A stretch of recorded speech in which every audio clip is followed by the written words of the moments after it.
بسم اللہ الرحمن الرحیم الحمد للہ الملک الحق المبین المتصاغر لعظمتہ جبابرۃ الطاغین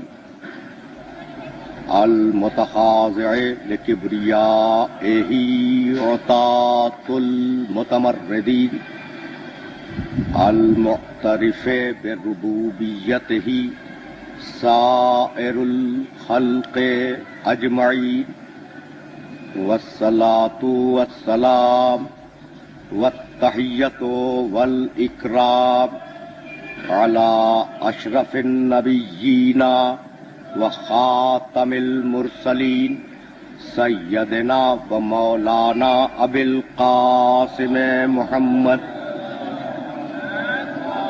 وأهل بيته الطيبين الطاهرين المعصومين المظلومين أما بعد فقد قال الله سبحانه وتعالى في محكم كتابه المبين بسم الله الرحمن الرحيم وما أرسلنا من قبلك الا رجالا نوحي اليهم فاسألوا اهل الذکر ان کنتم لا تعلمون صلوات.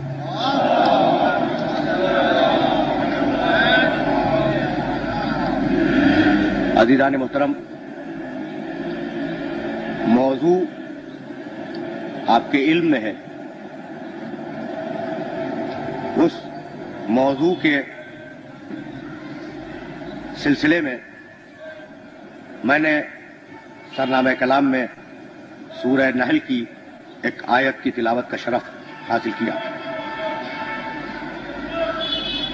سورہ نحل قرآن مجید کا 16واں سورہ ہے، اور اس سورے کی جو آیت میں نے آپ کی خدمت میں پیش کی ہے، اس آیہ مبارکہ میں پروردگار نے دو مختلف خطاب کیے. ایک خطاب پیغمبر اکرم سے ہے، دوسرا خطاب امت سے ہے. وما ارسلنا من قبلک الا رجالا، حبیب تم سے پہلے ہم جتنے بھی رسول بھیجتے رہے ہیں وہ سب کے سب مرد تھے. نوحی الیہم، اور ہم ان پر اپنی وحی نازل کیا کرتے تھے. اتنا خطاب آیت کا پیغمبر اکرم سے. اور اب پروردگار نے مخاطب کیا امت کو، فاسألوا اہل الذکر ان کنتم لا تعلمون. اور سنو انسانوں، سنو، اگر تم جاہل ہو، اگر تم جانتے نہیں ہو، اگر تمہیں واقفیت نہیں ہے تو اہل الذکر سے سوال کرو، تمہارے پاس علم آ جائے گا. ہمیں اسی مختصر سے ٹکڑے پہ بحث کرنی ہے اور یہ دیکھنا ہے کہ اس آیہ مبارکہ کے اس جز میں پروردگار عالم نے وہ کیا راز رکھا جس کی بنیاد پر آج تک اجتہاد و تقلید کا ادارہ قائم ہے. تو حکم آیت یہ ہے کہ فاسألوا اہل الذکر ان کنتم لا تعلمون. انسانوں سنو، اگر تم جاہل ہو اور کسی مسئلے کو معلوم کرنا چاہتے ہو تو اہل الذکر سے پوچھو اور اہل الذکر سے سوال کرو. اس آیہ مبارکہ میں دو حکم ہیں. ایک تو بڑا سامنے کا حکم ہے کہ اہل الذکر سے پوچھو اور اہل الذکر سے سوال کرو. لیکن میرے محترم سننے والے اگر توجہ کریں تو اس ایک آیت میں دو ذمہ داریاں پروردگار نے لگائی ہیں انسانوں پر.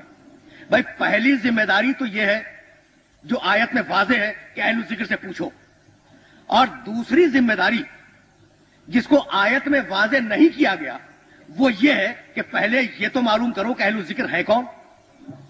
تو جب تک اہل الذکر نہ معلوم ہو اس وقت تک اہل الذکر سے سوال ممکن نہیں ہے. اچھا، تو اب ہم یہ کیسے معلوم کریں؟ اب ذرا سی ہم عقیدے پہ گفتگو کر لیں اور پھر براہ راست فروع دین کی طرف چلے جائیں گے، یعنی اجتہاد کی طرف. تو اب یہ کیسے معلوم ہو کہ یہ اہل ذکر ہے کون، جن کے لیے پروردگار نے کہا کہ اگر تم جاہل ہو تو اہل ذکر سے سوال کرو؟ اچھا، اب میرے محترم سننے والے یقیناً متوجہ ہوں گے کہ پروردگار نے اس آیہ مبارکہ میں حکم عام دیا ہے کہ سوال کرو اہل الذکر سے، کیا پوچھو یا نہیں ہے؟ فقہ کا سوال کرو، معاشیات کا سوال کرو، سیاسیات کا سوال کرو، فلسفے کا سوال کرو، علم کلام کا سوال کرو، بھائی کوئی لمٹ کی ہے کہیں پر کہ بھائی یہ پوچھنا اور یہ نہ پوچھنا؟ حکم عام ہے کہ اہل الذکر سے سوال کرو اگر تم جاہل ہو۔ اس کا مطلب یہ ہے کہ اہل الذکر جو بھی ہو، میں اس موضوع پہ ابھی بات نہیں کرنا چاہ رہا ہوں، اہل الذکر جو بھی ہو اسے اس قابل ہونا چاہیے کہ جس علم کا بھی سوال کیا جائے وہ جواب دینے کی پوزیشن میں ہو، وہ جواب دے سکے۔ اب جو بھی ہو اہل ذکر، اب ہم ابھی طے کریں گے کہ یہ اہل ذکر کون ہیں جن کے لیے پروردگار نے کہا ہے کہ اہل ذکر سے سوال کرو اگر تم جاہل ہو۔ دیکھیے، مختلف مقامات پر کچھ حکم قرآن میں ہیں اور کچھ حکم پیغمبر اکرم کی حدیث میں۔ وہ سارے احکامات اگر آپ جوڑ لیں تو ایک عجیب نتیجے تک پہنچ جائیں گے۔ پہلا حکم، فاسألوا اہل الذکر ان کنتم لا تعلمون، سوال کرو اہل الذکر سے اگر تم جاہل ہو۔ تو اب ہمارا اور آپ کا فریضہ کیا ہے؟ پوچھنا ہے اہل الذکر سے، اسے ذہن میں رکھیں۔ اب دوسری آیت مبارکہ، یا ایھا الذین آمنوا اتقوا اللہ وکونوا مع الصادقین، اے ایمان لانے والو اللہ کا تقوی اختیار کرو اور رہو صادقین کے ساتھ۔ سوال پوچھو اہل الذکر سے، رہو صادقین کے ساتھ۔ اب دو حکم تو میرے محترم سننے والوں کی خدمت پہ حاضر ہو گئے۔ اب تیسرا حکم، قل لا اسألکم علیہ اجرا الا المودۃ فی القربى، بھائی رسالت کی اجرت یہ ہے کہ قربا سے محبت کرو۔ اب تین حکم ہو گئے قرآن کے۔ اب تین حکم کیا ہے؟ محبت کرو قربا سے، رہو صادقین کے ساتھ، سوال کرو اہل ذکر سے۔ اچھا، اب یہ تین حکم تو قرآن مجید کے ہیں، ورنہ احکامات بہت تھے۔ میں تو تلخیص پیش کرنا چاہ رہا ہوں، اور بحث آج کی حد تک بڑی ٹیکنیکل ہے، اس لیے میرے سارے سننے والے متوجہ رہیں کہ جانا کہاں ہے۔ سوال کرو اہل ذکر سے، محبت کرو قربا سے، رہو صادقین کے ساتھ۔ اب چلے پیغمبر اکرم کی بارگاہ میں۔ پیغمبر اکرم نے کہا انی تارکن فیکم الثقلین، مشہور و معروف روایتیں ہیں اور مشہور و معروف آیتیں ہیں۔ انی تارکن فیکم الثقلین کتاب اللہ و اطرتی اہل بیتی ما ان تمسکتم بہما لن تضلوا بعدی۔ میں نے پوری روایت بھی نہیں پڑھی۔ میں تم میں دو گراں قدر اور وزنی چیزیں چھوڑ کے جا رہا ہوں، ایک اللہ کی کتاب، دوسرے میری اطرت، میرے اہل بیت۔ ما ان تمسکتم بہما لن تضلوا بعدی، جب تک تم ان سے متمسک رہو گے گمراہی سے بچے رہو گے۔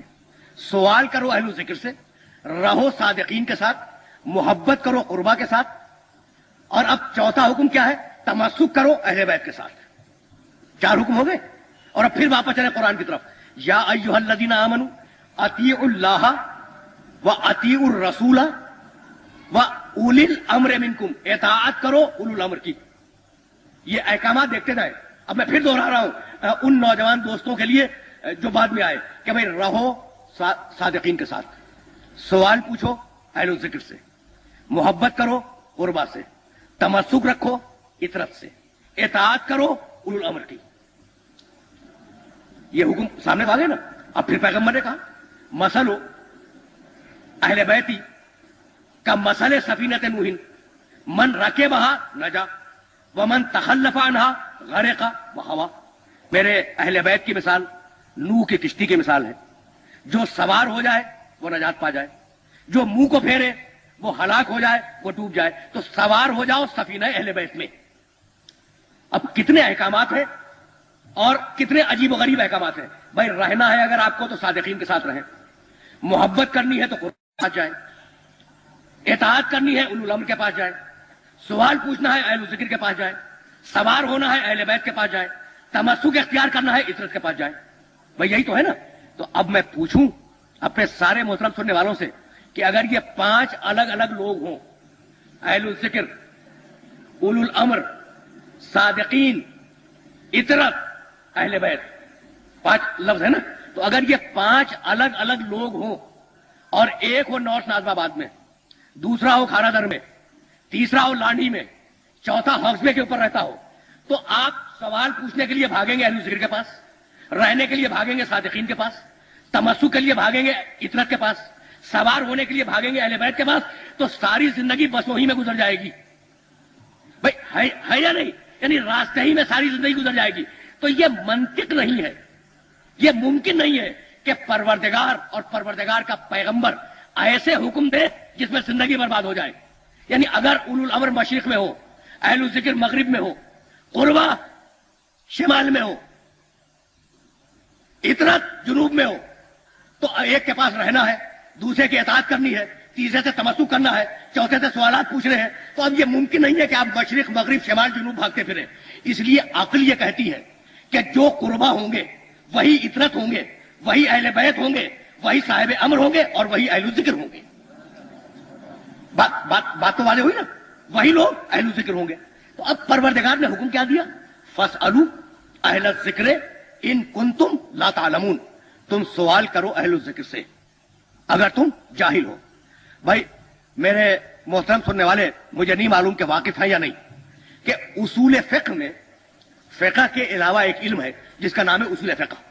اصول فقہ میں یہ بات طے شدہ ہے کہ پروردگار اگر کوئی آرڈر کرے تو اگر اس میں مستحب ہونے کا کوئی قرینہ نہ ہو تو وہ آرڈر واجب ہے، وہ حکم اور وہ امر واجب ہے.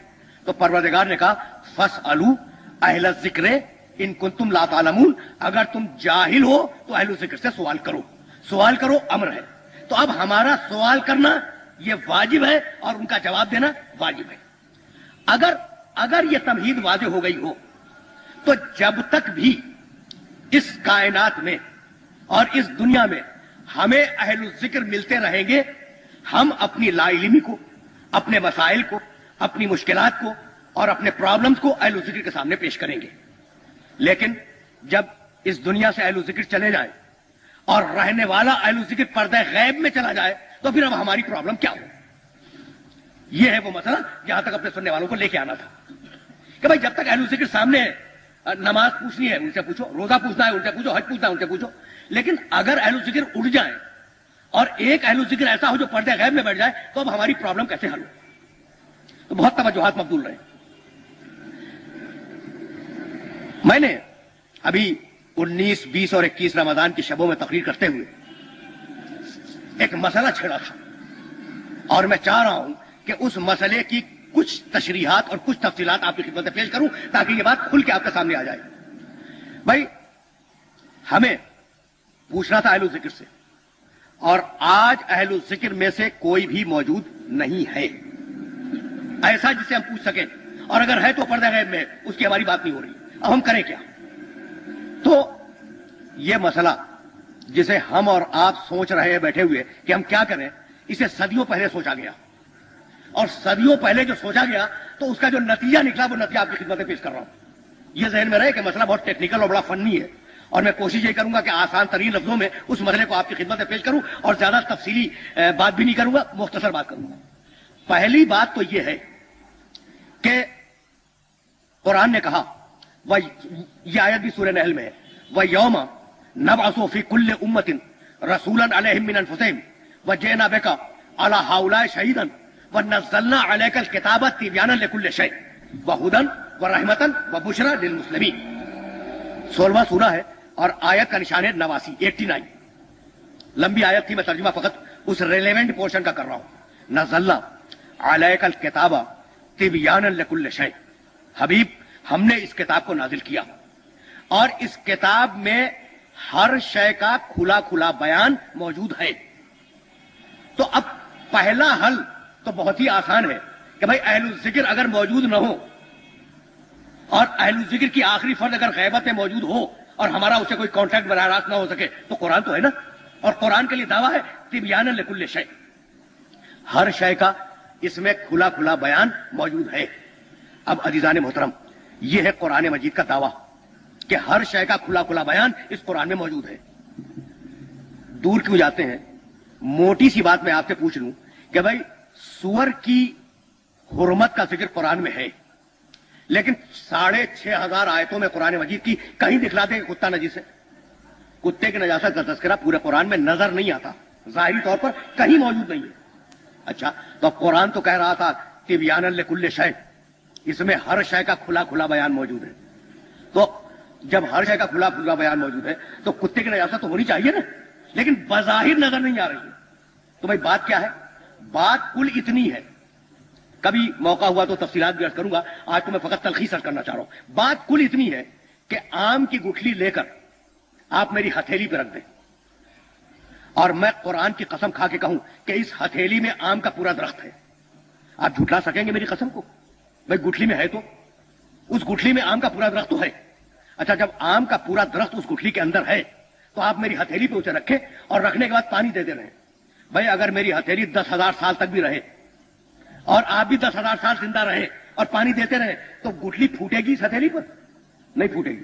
اور اسی آم کی گٹھلی کو لے کر یہ جو زمین ہے نا، اسے ذرا سا کھودیں اور کھودنے کے بعد اسے دبا دیں اور دبا دینے کے بعد پانی دیں، کچھ دنوں کے بعد کوپل پھوٹ آئے گی. تو بھائی میری ہتھیلی نے کیا تفسیر کی تھی کہ 1000 سال رکھو، جیسی گٹھلی تھی ویسی رہی، اور وہ زمین میں گئی اور اس نے برگوبار نکالے اور وہ جو پورا درخت اس میں چھپا ہوا تھا وہ کھل کے آ گیا.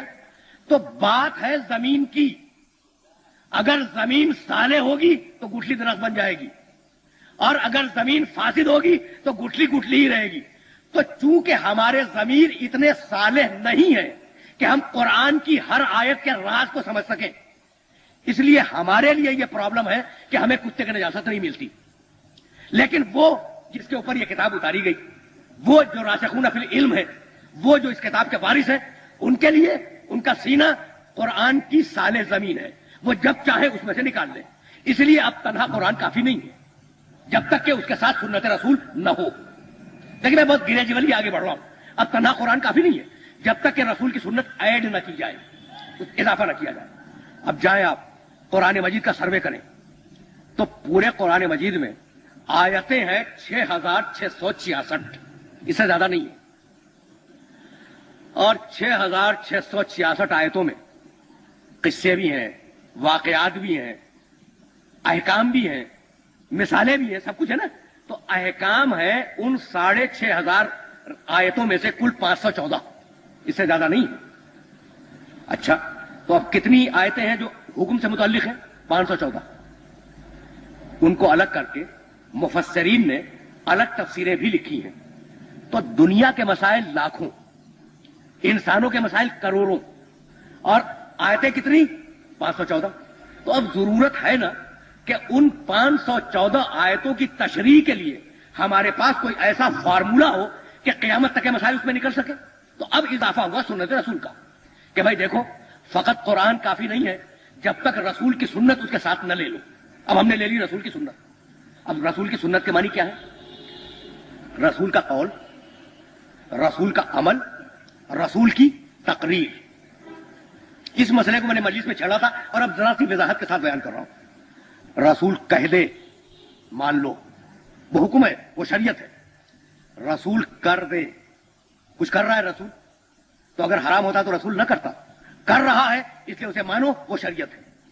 تو قول رسول کا سنت شریعت، عمل رسول کا شریعت. اور اب تیسری شے رسول کا سکوت، رسول کی تقریر. یہ تقریر جو میں کر رہا ہوں وہ نہیں، تقریر کے معنی عربی زبان میں چپ رہنا. اب آپ نے لطف دیکھا، اردو زبان میں تقریر کے معنی بولنا اور عربی زبان میں تقریر کے معنی چپ رہنا، یعنی زبانوں کا اختلاف، یعنی ایک لفظ ہے اور اس کے استعمال میں کتنا فرق ہو گیا. اچھا، تو اب رسول کا چپ رہنا یہ بھی سنت رسول ہے. کیا مطلب ہوا؟ دیکھیں کتنی باریکیاں ہیں ان مسائل میں. بات یہ ہے کہ رسول فریضہ امر بالمعروف، نہی عن المنکر، خبائث کو حرام کرنا، طیبات کو حلال کرنا، غلامی سے انسانیت کو نجات دلانا. یہ سورہ اعراف کی آیت میں ہے، 7واں سورہ ہے سورہ اعراف، اور آیت کا نشان ہے 157. الذین یتبعون الرسول النبی الامی الذی یجدونہ مکتوبا عندہم فی التوراۃ والانجیل